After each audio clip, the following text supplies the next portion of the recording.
Hello students, in today's lecture we are going to discuss about the properties of ionic compounds. So to learn about this we are going to do one activity over here.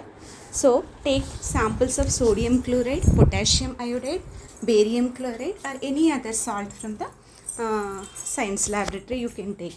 What is the physical state of these salts?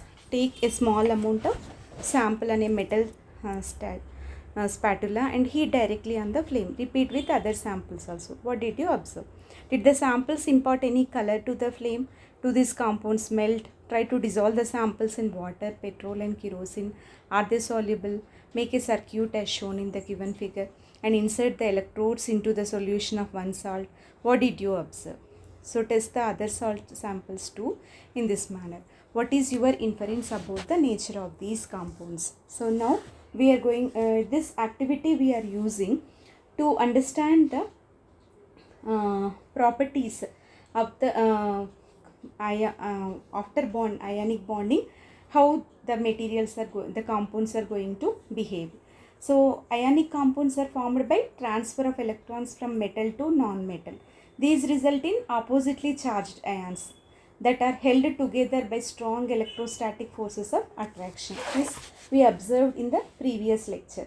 So if you observe in this table by doing these activities, NaCl, lithium chloride, sodium chloride, lithium chloride, calcium chloride, calcium oxide, magnesium chloride, all are ionic compounds only. So how the melting points are there, how the boiling points are there, these you can observe here. They are mentioned in the degree Kelvin values. So you can observe what these following general properties, physical general properties of the ionic compounds. So the physical nature. What is the physical nature? They are solid and crystalline at room temperature. So the physical state is solid and crystalline at room temperature. Form crystals because of the regular arrangement of the ions. Okay, and what about the melting and boiling points? So ionic compounds, due to strong electrostatic forces between the ions, a lot of energy is needed to break the bonds. Hence they have high melting and boiling points, that you can make a note about that, right? And solubility in water. Most ionic compounds dissolve in water.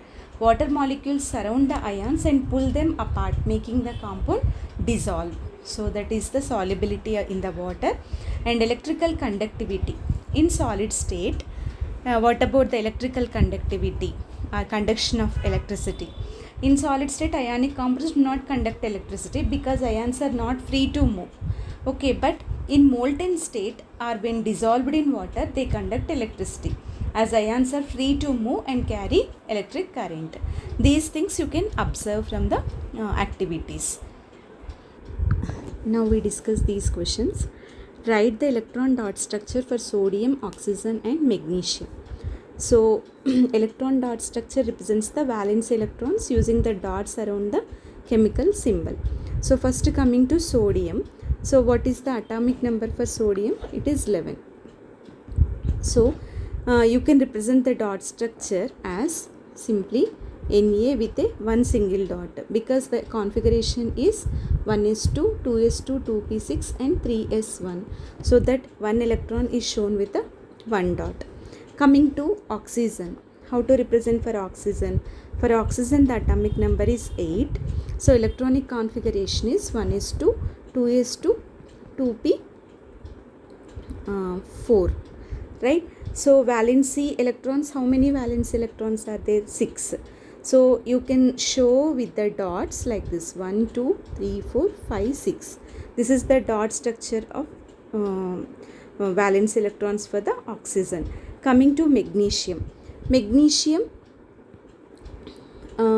what is the atomic number? 12 is atomic number. So configuration is 1s2, 2s2, 2p6, 3s2. So in the valency, how many electrons are there? 2 electrons are there.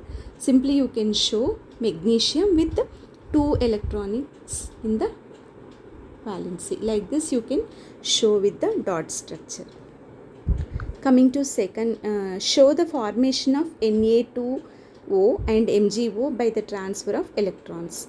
So formation of Na2O, sodium oxide. So each sodium atom loses one electron, becomes Na plus, and oxygen gain 2 electrons and it becomes O2 minus. So 2 sodium atoms are needed to balance one oxygen atom. So what is the relation here? You have to observe. Sodium is losing, 2 sodiums are losing their electron to become anion, and 2 electrons are getting released in this formation. Similarly, one oxygen is gaining 2 electrons from 2 sodiums and it becomes O2 minus and it is becoming oxide, oxygen ion. So what is the final compound? Na2O. Like this you can explain. And formation of the magnesium oxide. Magnesium loses 2 electrons to become Mg2 plus. Magnesium loses 2 electrons to become Mg2 plus, and oxygen gains 2 electrons to become O2 minus. So here one magnesium is enough and one oxygen is enough. So one magnesium loses its 2 electrons to form Mg2 plus 2 electrons are released, and oxygen is gaining these 2 electrons to form O2 minus. In this reaction, what is the compound that is getting formed? So Mg plus O is giving rise to MgO. That is the chemical reaction. This is the ionic bonding and magnesium oxide is formed. Next question. What are the ions present in these compounds? So in the sodium oxide Na2O, ions present are sodium ion and oxide ion. Sodium is a Na plus ion and oxide is O2 minus ion. Coming to MgO, magnesium oxide, ions present are magnesium ion and oxide ion. Magnesium ion is Mg2 plus and oxide ion is O2 minus. Okay, next question. Why do ionic compounds have high melting points? Ionic compounds are formed due to strong electrostatic attraction between the positively and negatively charged ions. This you already observed. So this ionic bond is very strong. So a large amount of energy is required to break these bonds. That's why ionic compounds have high melting and boiling points also. That is the explanation.